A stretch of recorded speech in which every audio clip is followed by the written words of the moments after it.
формата. We'll always have passion.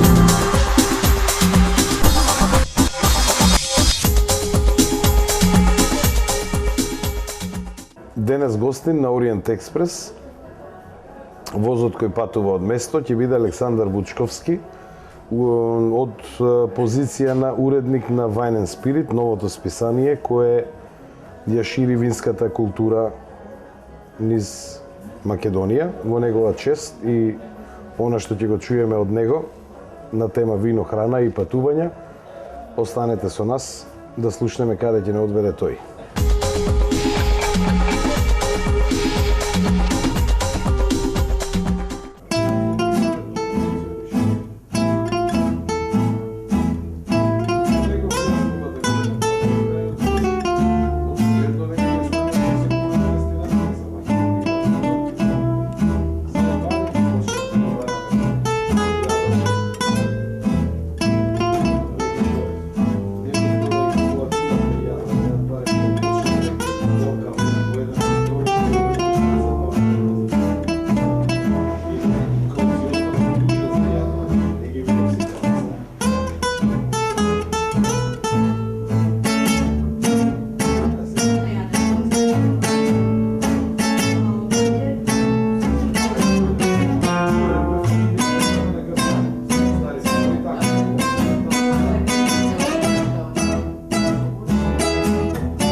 Пред се, како гостин, добре дојде. Добро е најдов.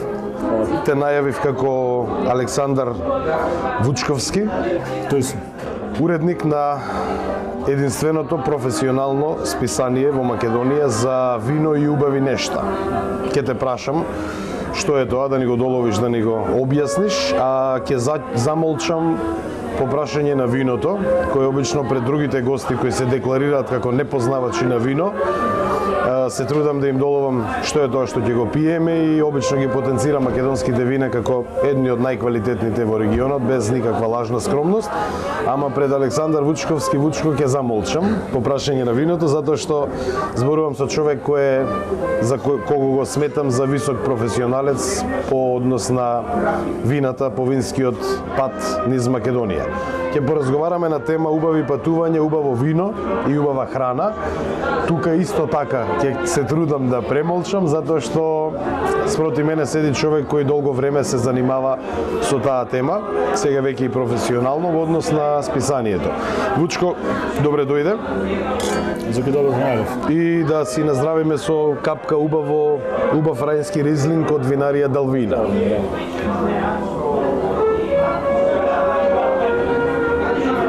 Мезето го биравме заедно. Зошто го избравме ова мезе што го спремив денеска? Океј, прво би сакал едно големо фала што одвои време, значи за мене малку претера во епитетите, меѓутоа ајде, домакин си, ти простам. Далеко е од тоа. Одбравме мезе печен тост, значи со козјо сирење, црвен бибер на путер и кисела зелена јаболка. Не случајно, затоа што карактеристичната свежина што се наоѓа во секој ризлинг, па и во овој, многу добро се надополнува со свежината и со природната киселина што се наоѓа во зеленото јаболко. Од друга страна пак козјото сирење, како што знаеш, има многу многу низок процент на млечна масленост, која пак кога би била голема би ја угушила свежината на ризлингот. И не случајно козјото сирење секогаш се комбинира со совиньон, блан, ризлинг, траминец и така натаму, токму поради неговата леснотија во однос на млечните масти. Црвениот бибер е тука да ја даде онаа дискретна сладкост, што во некои зрели ризлинг се јавува на после вкусот, и тостот се разбира тука да му даде убаво тело на сео. Значи, сепак не случајна одбрана комбинација меѓу храна и вино. Апсолутно. Не претерувам со епитетите, бидејќи она што ние вторнички го правиме во Ориент Експрес е добар дел благодарение на искуството со кое ти ни настапи нели во концепирањето на тие такви специјална храна со специјално вино и тоа го знаеш, а можем и повторно да го потенцирам дека гостите се крајно задоволни од таа една нова концепција на комбинирање за нас нова концепција на комбинирање на посебна храна со посебни вина. Значи имало зошто. Колку е тоа во Македонија вообичаено или невообичаено, Александар? Вака. Па, ја би сакал да кажам дека е многу вообичаено, ама јас и ти знаеме дека не е така, за жал. Учиме се уште, се шири сето тоа. Почна пред 2-3 години едни проекти, некои ги продолжија и така натаму. Концептот на спарување сорветна храна со сорветно вино е таму некаде секојдневно. Значи присутен е, тој им е добро утро. Кај нас сега доаѓа уште пред 3-4 години со одредени концепти, се развива, тоа оди бавно, но оди сигурно. Оди, можам да го потврдам. Ја мислам дека со помош на овакви вечери како што се организираат во Ориент Експрес, со помош на одредени рецензии, концепти во печатини и електронски медиуми, дека таа работа ќе се развие за доброто на македонското угостителство. За доброто на македонското угостителство, на македонските вина, кои се повеќе и повеќе причинуваат задоволство, што заради вкусот, заради букетот, заради лепезата и асортиманот, јас би рекол, и според она што се почесто, слушаме од разни винари дека странските купувачи, значи извозот од Македонија се поизразен и попотенциран. Колку си земавте една донкихотска задача со Wine and Spirit? Вие, ентузијасти и професионалци на таа тема. Wine, само една мала поправка, името на магазинот е Wine Spirit. Значи, го нема оној знак за end, за и. Да. Тоа многу често морам да го нагласувам секогаш не од некаква егоистична причина, туку пред се од, би рекол, правна причина, зашто постои списание Wine and Spirit со лиценца која веќе функционира на балконот, тоа е американско списание. Значи македонското списание е Wine Spirit, што би било некаква слободен превод на некаков слободен вински дух, као винска душа. На тоа се мисли. Меѓутоа, нели, не се, да, се нафативме на малку, би рекол, потешка зарача. Зарача која од самиот почеток не ни даде некои вака големи належи, дека ќе биде тоа лесно остварливо. Ние свесно се нафативме на сето тоа, промоција на таа винска култура, промоција на, како што рековме, концепт спарување вино со храна, но пред се промоција би рекол јас на се она што значи квалитетен животен стил. Затоа што во Wine Spirit, иако виното го има главниот акцент, во Wine Spirit не се зборува само за вино и за храна.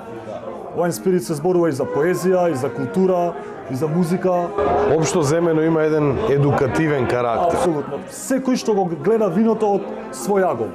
За некој виното е добар дизајн на автомобил и обратно, за некој виното е еротика и обратно, така што се потрудивме сите тие концепти, сите тие различни агли и перспективи на виното да ги опфатиме во овој медиум. Тоа се го има во Wine Spirit списанието, значи пак ќе речам, има едукативен карактер, одредена група луѓе кои едва и чекаа да се појави на македонскиот пазар, бидејќи го немаше, не постоеше и се употреби онаа максима, ако го нема треба да се измисли, тоа го направивте вие, како група професионалци и луѓе кои знаат точно што зборуваат.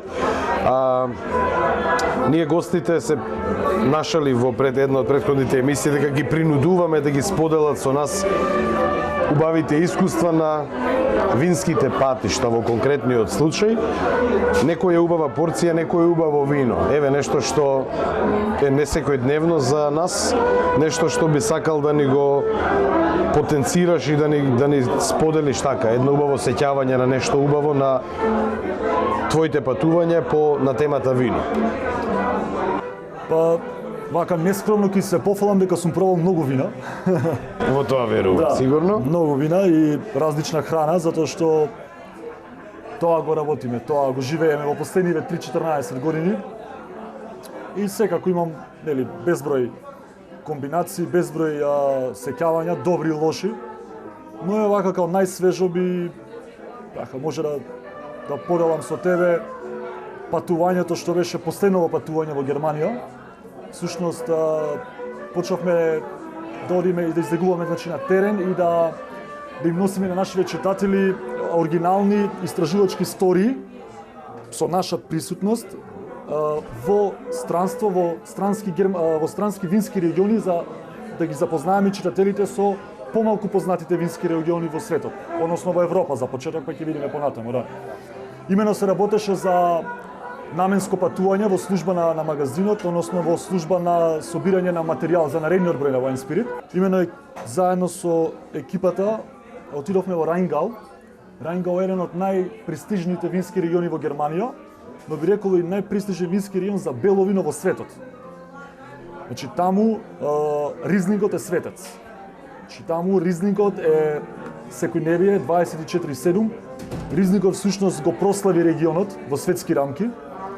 Да, тоа е сорта што се повеќе и повеќе македонски винари се обидуваат да ја прават и во случајот со Далмина и би рекол доста успешно.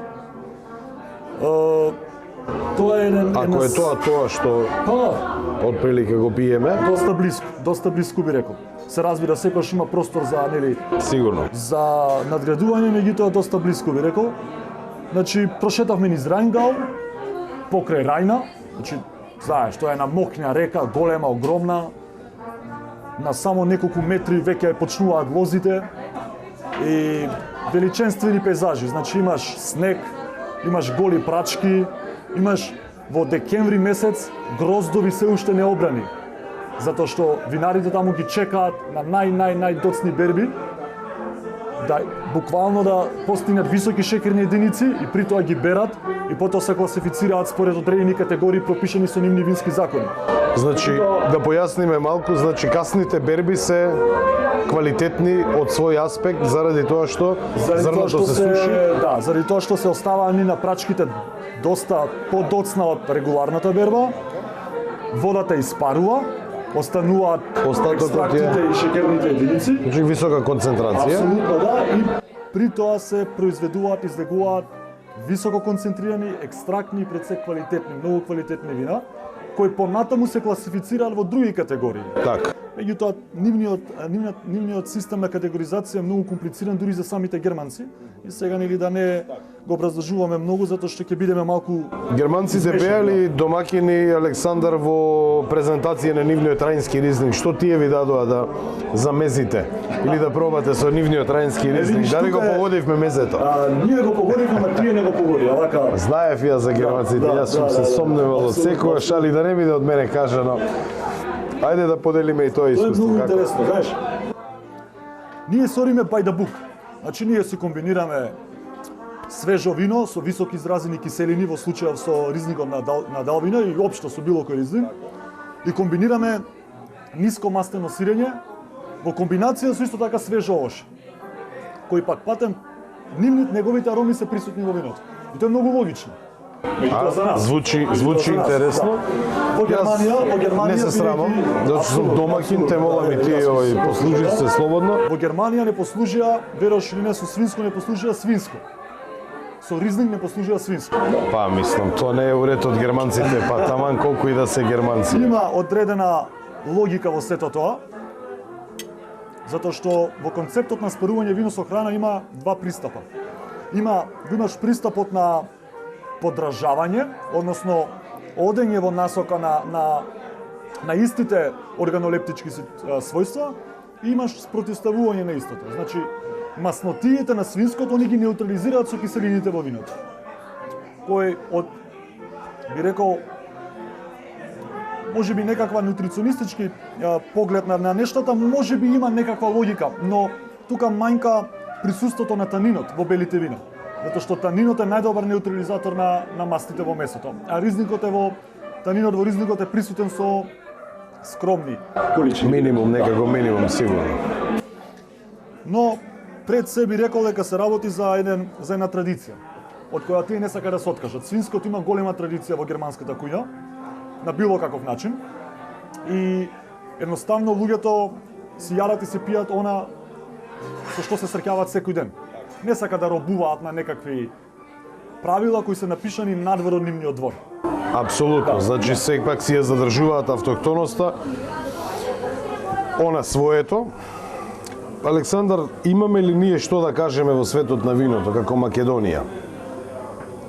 Во однос на, искуствата што ти ги собираш по светот. Не е нескромно ако кажам дека се она што досега не само по емисиите поминало низ Ориент Експрес, ние често си разговараме на тема вино и нели во емисијата и јас и ти и Андреј. Мене тоа ми звучи како да Македонија има висок потенцијал. Во винскиот бизнис, генерално гледано, како географија, како број на сончеви денови, како сорти на вино, колку е Македонија перспективна како винарска земја? Видиш, окей, ќе биде веќе клише ако кажеме дека Македонија има одлични вина. Но ако е вистина клишето, може да се повтори, нели? Македонија има. Разбира дека да. Апсолутно. Значи не сум ја ни прв ни последен кој го кажува тоа. Сме го слушнале многу пати. Македонија има потенцијал за многу високо квалитетни вина. Тоа е факт. Тоа е потврдено и од геолошки аспект, и од климатски аспект, и од лозарско-енолошки аспект. Значи, да, Македонија има добри вина. Тоа што на Македонија недостасува е малку по-долга и поширока визија за пласирање на истото, односно за продавање на истото. Под продавање не мислам само на сувопарно ставање на рафт во продавница, ставање етикета за цена и толку едноставно во оној интелигентен маркетинг со цел освојување на пазарите.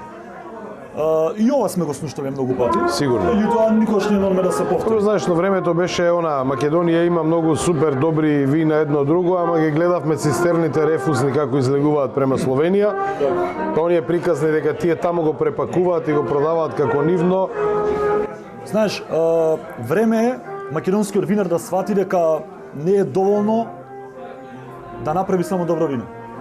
И дека не ја завршил работата со ставањето на самото производство, како такво. Виното само од себе не се продава. Значи, потребни се долгорочни инвестиции за маркетинг, потребни се интелигентни инвестиции, потребни се многу работи, но понекогаш и благодарение на тој така наречен герила маркетинг и не се потребни. Не знам какви огромни суми за маркетинг. Значи основата ја имаме. На основа да се направи барем нешто. Да. Проблемот е што не се прави ништо. Тука е Колку е проблем. Македонија интересна како винска туристичка дестинација, Александар? Често го слушаме оној термин винскиот пат низ Македонија. Вински пат, вински туризам. Да. Дали вие како магазин имате некакво искуство во спроведување и некаква апликација на тој вински пат низ Македонија? Место одговор би направил само една мала паралела помеѓу нашата екскурзија во Рајнгал и екскурзијата до Кавадарци и назад. Значи во Рајнгал на секој 100 метри ние имавме патокас, ние имавме патокас со инструкции каде да најдеме, што да најдеме. Имавме печатен материјал на најмалку 3 јазика, од кои сигурно еден ќе разберете. Имавме информации. Бевме бомбардирани со информации. Да. Во Македонија ние премногу скромно настапуваме. Би рекол дури наивно. Значи ние треба да бомбардираме со информации според некоја моја искуство и треба да престанеме да бидеме скромни. Да, Треба и да тоа престанеме е да бидеме една скромни. Треба да бидеме во најмала рака, па е нападни, би рекол безобразни, да го малку најдеме термин. Благо арогантни би требало да Арогантни. Значи имаме основа да бидеме благо арогантни за почеток. Апсолутно. Во име на таа ароганција за винската индустрија во Македонија презентирана преку Wine Spirit и место кај што можете да пробате добар дел од македонските вина, на здравје. На здравје. Фала ти.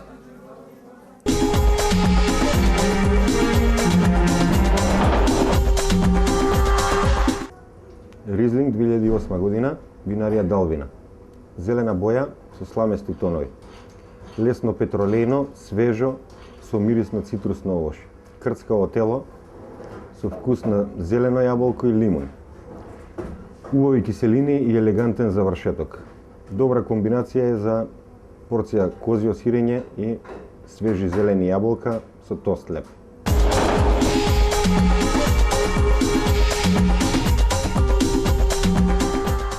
Дали можеме некако да ги споредиме македонските бели од ова што го пиеме со германското искуство на германските бели вина? Така.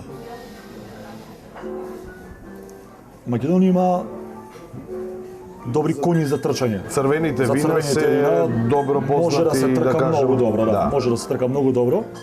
За жал не би можело да го кажем истото за белите вина, меѓутоа тоа е сосема нормална работа. Мислам, ние не треба да е до ниту да се традицијата, срамиме, ниту до- да го криеме тоа. Технологијата, до што би било? Па пред се до географско-климатските услови. Да? Значи, нели, Господ е голем, но сепак секому не дава се. Значи, има одредени региони кои имаат јаки и слаби страни. И тоа е случај со сите региони во светот. Да. Значи, не постои регион во светот кој е добар за се. Нели, исто како што не постои човек или жена што има се, ако може маца една паралела. Значи, Германија од една страна има едни од најквалитетните бели вина, поради својата географска положба, но и поради наетот, би рекол на германските винари да направат од ништо нешто. Значи има нешто и во минималните винаето. работи, апсолутно. Па добро, тука не сме ние лоши Но затоа македонците на нивните таа црвени тема. вина се, би рекол, примени со подсмев во однос на останатите вински. Така, Со така. исклучок на Пино Ноарот, кој знае да биде во одлична изведба. Така. Германскиот Пино Ноаро знае да биде во одлична изведба. Значи, со исклучок на Пино Ноарот, нивните германски вина се примени со подсмев. Да? Затоа што нивните германски вина се пенки, воденести, невпечатливи. Едноставно, вина кои нема да сакаш да ги пробаш повтор пат. И тоа е најголемата иронија, Тоа е каде што во интересно. иста земја ќе најдеш вина пред кои се рушат рекорди, значи буквално рекорди, од аукцијски рекорди до рекорди во продажба и така натаму, до освоени награди, се до вина кои не може да влезат во на слепа дегустација дури ни на Основно ниво. основен прак не може да го поминат. За разлика од Германија, Македонија може да направи добро бело вино, како што ќе направи добро црвено Да, вино. да. Пред се тоа се должи, би рекол, во сиромашните, односно во нискиот процент на киселини во македонското вино. Значи, почвата и климата во Македонија, како што знаеме, посебно доле Демир Капија, Неготино, Кавадарци, Да. е доста топла и каде што киселините се губат и нашите бели вина изобилуваат со едно убаво раскошно буке, со една убава овошна арома, меѓутоа се сиромашни на киселини. Оние карактеристични свежи киселини по кои се разликува австрискиот и германскиот. Да, веројатно е до климата и до другите геоуслови таму, ама еве спомнуваш и инат. Значи, да, малку да се пошегуваме и со тоа, значи со добар труд, со добар труд може да се постигне и висок квалитет и на нашите бели вина. Како што ние по дефолт ги правиме црвените вина, македонците. Да, и традиционално е некако и во менталитетот е некако повеќе влезе на тоа, меѓутоа македонските љубители на вино ќе се изненадат пријатно колку едно бело вино може да биде впечатливо, квалитетно и вредно за паметење. И пред се би рекол доста пријателски расположено кон разни видови на храна. Посебно белите вина со изразени киселини, овошни киселини, кои знаат да бидат многу добар пар на многу видови храна, не само на риба, на многу видови храна. Имаме уште многу разговор на име храна, значи во комбинација и спарување со македонските вина. Останува да ти се заблагодарам за овие поуки што ни ги даде на тема македонски вина, на тема германски вина, една мала кратка споредба. Кратката поука што би ја извлекол, еве, како некакво наравоучение од сето ова што го разговаравме, кратко, меѓутоа многу поучно, е дека треба многу повеќе труд, треба многу маркетинг, треба малку инат и треба запнување, добро запнување, затоа што ние дефинитивно имаме што да кажеме во светот на виното. Само тоа, ще го кажа, од се помалку. Нека им е на здравје на македонските винари и нека ни е на здравје нас во Ориент Експрес со ова убава храна, со ова убаво мезе и ова убаво вино од Далвина. Чулте Господ, на здравје.